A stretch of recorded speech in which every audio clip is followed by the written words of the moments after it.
all my life, been grinding all my life. Sacrifice, hustle paid the price.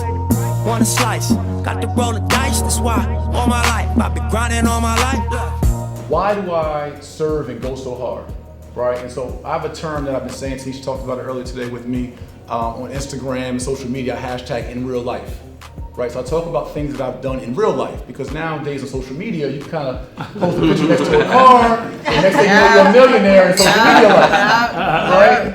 And we talk about the 24-hour corner class I did, right? So I had this vision God gave me to literally pull up in the hood and teach classes on the corner for free with a flip chart. Wow. In Philly, in Bankhead, on the west side of Chicago, on Crenshaw, on Murder Mac and Bewick in East Detroit, on Fordham Road in the Bronx, teaching real estate for free on the corner with a flip chart. Wow. And I started 4 or 5 years ago on in West Baltimore on Dolphin and Harlem Ave. And we then took that to over 28 cities and 63 free corner classes. We talked about the 24-hour corner class. So I just had a vision to, like I did when I was in the streets. I didn't tell you my story. I come off the street of Newark, New Jersey, South 10th and Springfield Ave in Newark, New Jersey. I know what that is. Brick City. Yeah, in 2005, as a 3-time felon, served 2.5 years in prison for drug trafficking in 7 different states as a high school dropout. And I think about my rise, my journey, and all that I've been through. And so part of why I go so hard and why I went back to the corner is because I stood out on the corner selling drugs and dope for 24 hours. Woo. So it's nothing for me to come back and give hope for 24 hours. Wow. Right. So we got up at 6 a.m. and we taught a real estate class every other hour for 24 hours straight. We taught a class every other hour on real estate, business, and credit. But when I talk about why I go so hard, why I serve so hard, why I've been a social activist involved with the Freddie Gray Uprising, with Alton Sterling's Fight for Justice, Alfred Wright's Fight for Justice, as well as the economic empowerment that we serve in the community, I just simply think about this little boy named Jermaine before he was Jay. And I think about growing up with a 17-year-old mom who literally got off the abortion table to have me.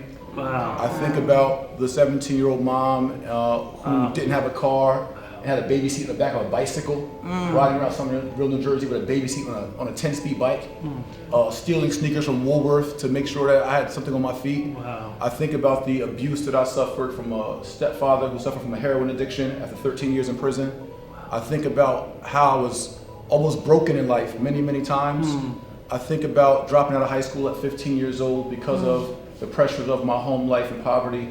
I think about facing 3 years to life in prison at 18 years old in New York. I think about my times on Rikers Island, C-74, Mod 3 Upper, where I would wish a plane would crash from LaGuardia into the jail so I could escape because the walls of prisons were closing in on me.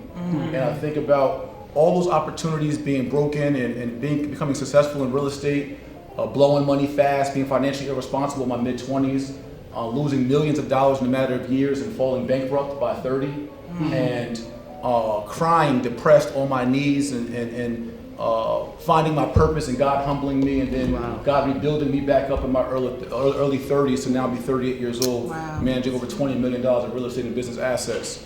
And so why I go so hard is for the Jermaines of the world, for the little boys and girls that are broken, that are hopeless, those coming home from prison, those who are in poverty, those who may be suffering from abuse, molestation, all the things that I really endured in my real life. Right. And so I know there's no reset button, there's no repeat, there's no second chance at this. And so I serve so hard, I give so much, and my wife and I, we just are on go all the time, because I believe that if we don't squeeze our gifts and use our gifts, God's gonna take them.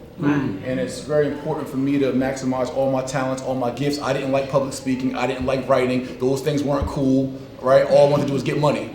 Until I was humbled and I found out that my life was bigger than just getting money. But I had to use the gifts, my testimony, my story, and all the gifts that I had to the fullest of my ability. And that's when I started teaching and speaking and doing all these things. And so, I just believe that if you sow a right harvest, you sow right seeds, you will get a right harvest.